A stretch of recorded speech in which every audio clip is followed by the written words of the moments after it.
for real? It's so funny! Helen? What story? I don't understand why you suddenly text me laughing so hard. It could only be one thing, right? I was a little surprised to hear about what you've been up to. Is it true you're dating Toby? Oh, yeah. It's been about a year and a half now. So, it's true! I'm surprised that it's been going on longer than I thought. What's up with Toby? He's my ex-boyfriend, right? Yeah, that was 5 or 6 years ago when we were in college. Oh, you knew about him.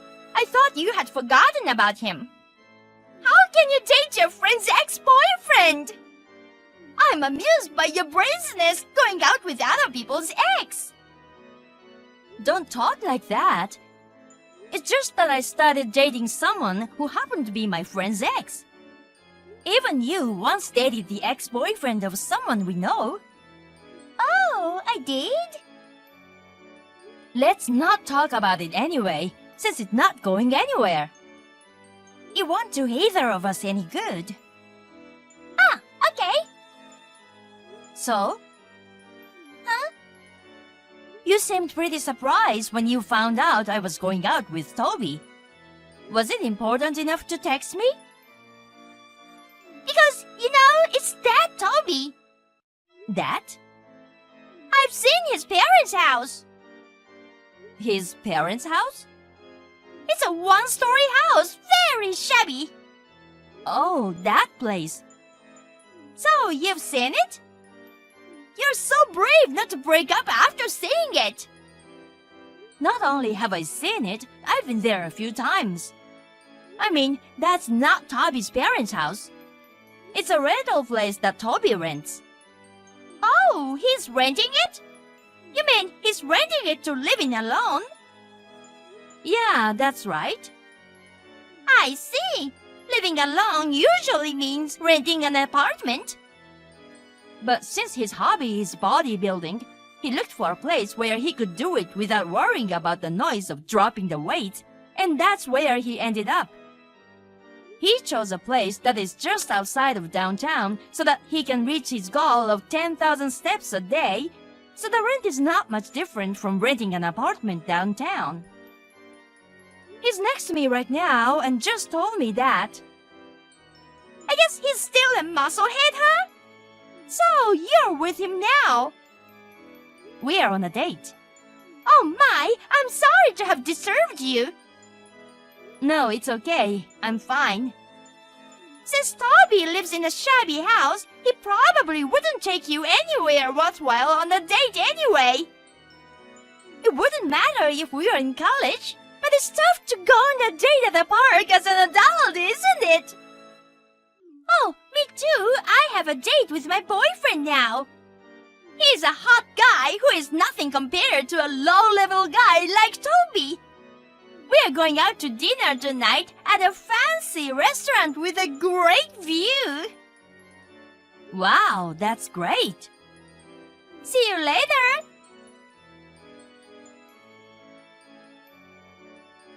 Hey, Kate. Are you seriously gonna continue going out with Toby? What? Why? A man with no future like that. His salary isn't that much, right? Well, it's fine if I continue to work as before. I like working too. I guess I never really cared. What? It's so sad that you can't be a housewife. You're so insistent about liking to work.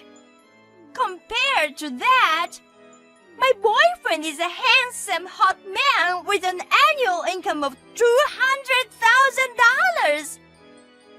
I remember your dream was to marry into wealth. That's right. I'll tell you now, that's the reason why Toby and I broke up. Is that so? Let's go back to what we talked about today.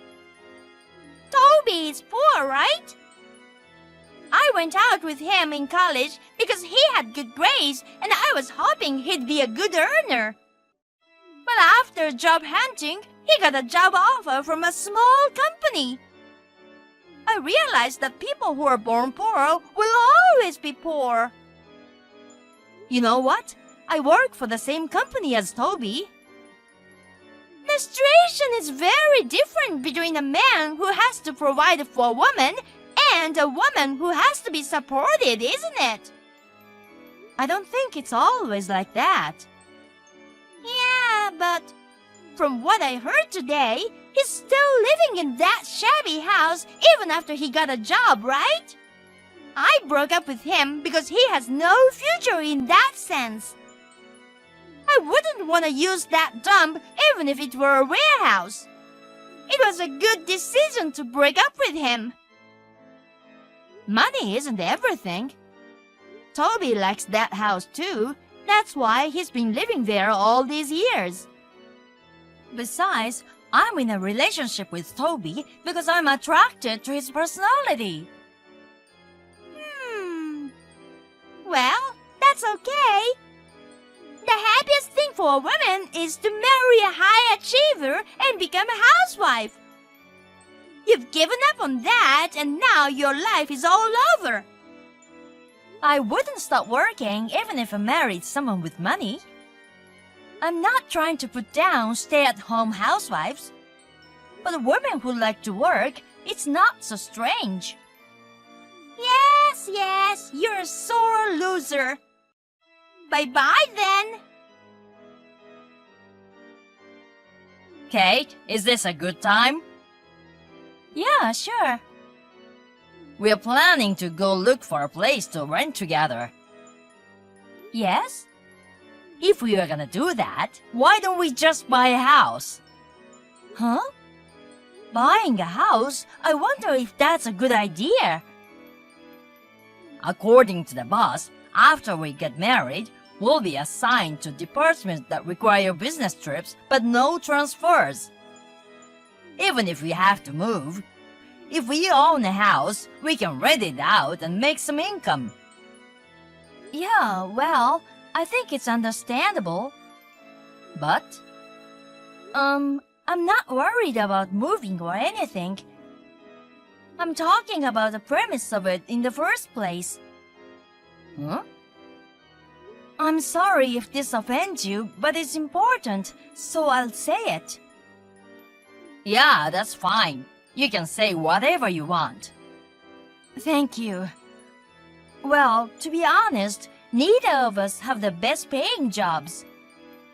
Of course, it's enough to get by, but when it comes to buying a house, I think it would be better to save up for a down payment at least. Oh. Huh? I'm sorry, did I offend you? But I have to be clear about this. I'm sorry. I'm not angry. I spoke in the wrong order. Oh, what? I already have the money to buy the house. Oh, really? It's spread out over several accounts, and there's about $3 million in total, so I can pay in cash in one lump sum from that. What? Oh, I was so surprised I hit enter too soon. You're careless. Which one of us is careless? I've never heard of anyone having such a tremendous amount of money before. What kind of money is it? It's not a lottery ticket, is it? It's so much money, I can't believe it, and my heart is pounding.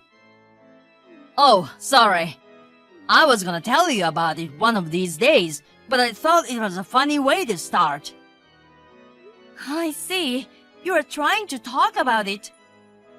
I'm sorry I startled you. But it's a long story, and I don't think I can tell it all in one text. So, I'll just give you the gist of it. Okay, tell me. Well, let's see. The reason I have the money to buy the house is... My grandfather on my mother's side suddenly saw I had talent or something. When I was a college student, he gifted me some of his assets and real estate while he was alive. I started investing it, and it seemed to suit me. It became fun, and I did a lot of things with it. I found myself with $3 million. Wow! You must really have a talent. I was surprised too. I made a promise to my grandfather about this. Never talk about money with anyone unless you really trust them. Keep your job. Maintain a standard of living that allows you to make ends meet within your paycheck. Do not touch the money you have in your portfolio except in case of an emergency.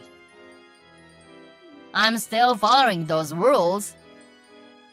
I see. You seem like a laid-back, relaxed, muscle-bound guy, so it's surprising that you have such a talent. I have an image of someone with talent in asset management as someone who wears glasses, a suit, and has parted hair. Am I being dissed or praised? I'm just saying what I think of you. If anything, I'm complimenting you, you know? I like the relaxed Toby more than the stiff-looking guy. Thanks. Oh, I'm still managing my assets. After marriage, I'm planning to invest within a reasonable range, and I was gonna share the information with you. I don't know much about asset management, so I'll probably leave it all up to you. If an amateur like me got involved, I'm afraid I'd end up losing the assets that you have created. The main purpose of this is to let you know that we have a reserve for emergencies. I just need you to know that I'm doing this. You're very similar to me in a financial sense. You're very prudent with your money and have good common sense. I thought you would be one of the people my grandfather would trust. That's why I decided to tell you.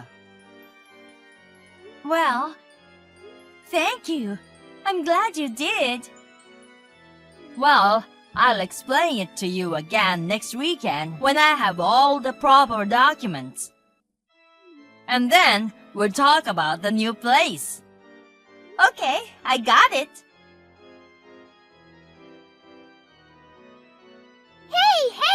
Hey! What is it with you, Kate? Give me a proper explanation. What? What are you talking about? Of course it's the house! The house! There was a beautiful house that looked like a designer property built near my friend's apartment. Toby went inside. What's going on? Is everything okay? What? I can't believe you bought a house with Toby's cheap monthly salary. Kate, aren't you being pushed around by the musclehead? Are you okay? Well, we are thinking about the future, so we are fine financially. We are thinking about things as a couple. You don't need to worry about us. Is that so? Well, never mind. See ya! Toby, long time no see! Hi, this is Helen.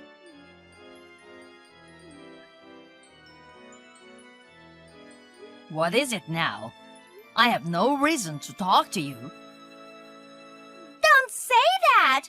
We're friends, aren't we? What the hell are you talking about when you say we are friends? When I was in college, you mistook the house I rented to live alone in for my parents' house and left me. At least we are not the kind of friends who put heart marks at the end of words. I think you've got a wrong guy. No, I don't. I I'm not mistaking you for someone else. I'm talking to you. I'm sorry for what I did to you. I was so blind. I'm so sick of it. The boyfriend I was dating was in debt. I thought he made $200,000 a year, but he said the sum of his parents and his own debt was $200,000. So? You know what? I've broken up with that worthless guy. I want to get back together with you. Aren't you happy? What? You built a house, didn't you? Your wealthy grandfather built it for you, didn't he? What? Why would he do that? You don't have to pretend anymore. I did some premarital research on you. And then it seems that your grandfather was a wealthy man. You yourself are a man of small means. But you're in a position to get your grandfather's inheritance eventually, right? You have about $3 million in savings. Do you know how long it's been since we broke up? You lived in a rundown house, even though you were a rich kid. Of course, I would misunderstand. If I had known you had $3 million in savings, I never would have broken up with you. Well, now that that's settled, I'll marry you right now. Toby, I heard you were very sad when I broke up with you. You still love me, don't you? Huh? I'm in front of your new house. I brought the marriage certificate. I'm already married. What? You know, I've been dating Kate for a long time, right? But I'm a better woman than her. You couldn't forget me, could you? You were very depressed after you were rejected by me, right? I was depressed because you made fun of the house I liked and rented and called me poor. I hated myself for dating a woman like that. Do you know what a difference in values is? Huh? Kate and I have very similar values. Even if we have money, we don't spend it recklessly. Rather, I don't understand your nerve to spend as much as you have. You can't be happy being married to someone who thinks exactly the opposite of you. In the first place, I'm not gonna use my money to pay for the debt you incurred. What? How do you know about my debt? I knew it. Huh? What do you mean, I knew it? I heard from Kate that you were spending money carelessly, so I'm sorry I just said that to trick you. Huh? It seems like I hit a nerve, huh? When I was a college student, I had a relationship with you without knowing it. It's a complete dark history for me. Marrying you would be a joke. Kate, I'm sorry. Toby will live with me. From today onwards, Toby's wife is me and you're out. What? I moved my stuff into Toby's new house. He was so rude to me yesterday, saying all kinds of things to me like he was rejecting me. But when I went there to give it one last try to be his new wife, I saw a sign in the living room that said, "Welcome! Expensive wine and fine cheese and my favorite hors d'oeuvres." I guess he couldn't forget how attractive I am. Well, it's true that I'm a better woman than you are. Helen? He was expecting my arrival and had a surprise for me. It was Toby's fault that the door was locked, so I had no choice but to break the window and enter through the backyard. Oh, I'm so loved. I'm sorry for you, but he's mine. So sorry. Toby and I are preparing dinner at our new house right now. What? What are you talking about? There's no one at home. Where are you? Where? A two-story white house near the market. That's not our house. What? Oh, I see. You saw Toby go in there before, so you must have misunderstood, right? Misunderstood? Huh? What do you mean? Isn't this Toby's house? He went there because he knew the owner of the house. What? He was just there to help out when he moved in. Then, this welcome... Oh, by the way, he's moving in with his new wife today. Oh, shit! What? Someone just came home! It seems there was a big commotion at the wrong house after that. Of course there would be. The owner of the house was so excited to come home with his wife, who was going to live with him from that day, only to find a woman he didn't know. Toby quickly contacted him to avoid any unnecessary trouble. The vintage wine for his wife was already drunk and empty. Helen, who was trespassing, was taken into custody by the police. She was taken away crying. Later, they charged Helen $3,000 for the wine and the broken window. This is how her parents found out about the $30,000 debt she had. She is now employed by a civil engineering company as a live-in employee and getting counseling while paying back her debts. The other day, she contacted me in tears, so I blocked her and refused to receive her calls and said bye-bye.